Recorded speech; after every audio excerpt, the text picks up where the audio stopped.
जयंत पाटील राष्ट्रवादी शरद पवार पक्षाचे प्रदेशाध्यक्ष मात्र वारंवार जयंत पाटील यांच्या भाजप प्रवेशाच्या चर्चा रंगतात आणि आता त्याला दुजोरा देणारेच हे तीन महत्त्वाचे वक्तव्य आलेत।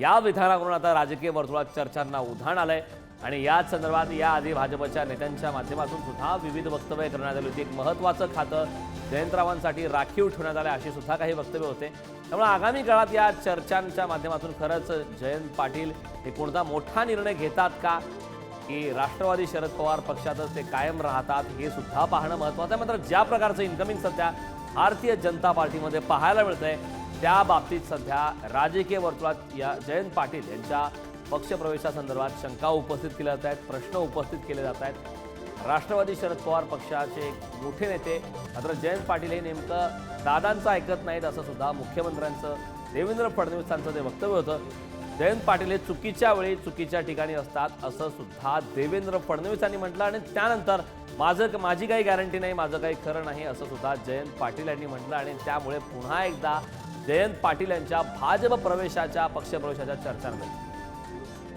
संदर्भात चर्चा करण्यासाठी आमदार अमोल मिटकरी आपल्यासोबत जोडलेत। अमोलजी, पुढारी न्यूजमध्ये आपलं स्वागत आहे। पुन्हा एकदा जयंत पाटील यांच्या भाजप प्रवेशाची चर्चा रंगते आणि त्यांनी असं एक वक्तव्य सुद्धा केलंय की माझी काही गॅरंटी नाही, माझं काही खरं नाही। काय सांगाल यावरती आपली पहिली प्रतिक्रिया काय? खरंच काही या वक्तव्याच्या नंतर जयंत पाटील भाजपात प्रवेश करू शकतील का?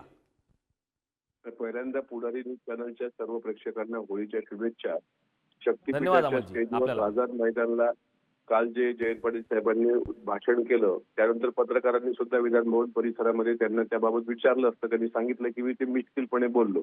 पण तरी अलीकडे जे काही घटना दिसत आहेत आपल्याला, म्हणजे त्यांची त्या पक्षात होणारी कोंडी, त्यानंतर वारंवार होणारा मनस्ताप, त्यानंतर डिसिजन घेऊ न देण्याचा काही प्रकार, असे काही वेगळे प्रकार आणि नवीन जे काही आमदार आता 2-3 टर्मचे आमदार आहेत तिथे स्वतःला प्रदेशाध्यक्ष म्हणून पाहत आहेत, ते ज्या पद्धतीने त्यांच्या विरुद्ध बोलतात की बाबा आता मला जबाबदारी द्या आणि कोणाच्या एकट्याचं हे यश नाही। लोकसभेच्या नंतर तुम्ही ते भाषण ऐकलं असेल त्या कर्जतच्या आमदाराचं।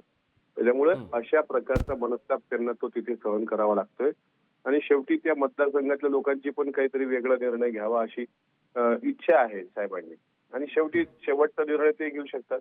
काल त्यांनी बोललं त्याला अनुयार्थ निघणं साहजिक आहे की माझ्यावर भरोसा ठेवू नका, म्हणजे साहजिक आहे त्याचे वेगळे अनुयार्थ निघतील। पण मी ज्यावेळेस त्यांना काल भेटलो त्यावेळेस माझी आणि त्यांची सुद्धा एका पायरीवर चर्चा झाली, पण ती राजकीय अर्थातच नव्हती, पण नक्कीच काहीतरी घालमेल त्यांच्या मनाची जाणवते आहे मला या बाबतीत। काय निर्णय घेतली शेवटी तो त्यांचा वैयक्तिक प्रश्न आहे, पण घालमेल आहे त्यांच्या मनात।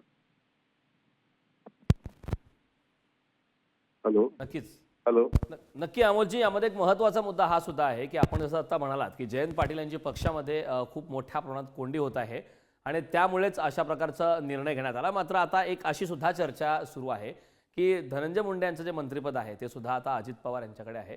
मात्र आगामी काळात जर जयंत पाटील यांनी पक्षप्रवेश केला किंवा काही मोठा निर्णय घेतला तर ते खातं जयंत पाटील यांच्याकडे जाऊ शकेल का? त्यांनी पहिल्यांदा निर्णय घेतला पाहिजे की त्यांना ते सोडायचं आहे का ज्या गटात ते सध्या आहेत, आणि त्यानंतर त्यांना कुठला पक्षप्रवेश घ्यायचा आहे। आता कारण महायुतीमध्ये तिन्ही पक्ष समन्वयाने पक्षप्रवेश घेण्यासाठी आहे, पण त्यामध्ये त्यांना शिंदे सेना, एक शिवसेनेचा पर्याय आहे, भाजपचा पर्याय आहे आणि आपली पारंपरिक नाळ जुळलेला राष्ट्रवादी काँग्रेस पर्याय। आता जर त्यांनी पर्याय शोधला तर नक्कीच वरिष्ठ त्यावर तिघांनी एकत्र येऊन निर्णय करून मग अंतिम ठरवतील काय करायला पाहिजे।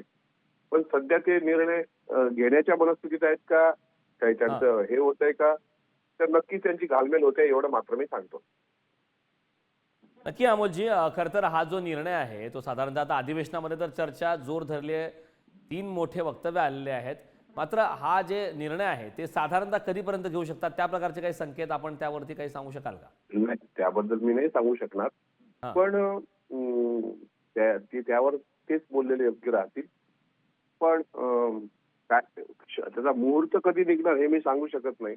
तुर्तास तरी पवार साहेबांच्याशी चर्चा केल्यानंतर ते सगळं निर्णय घेऊ शकतात।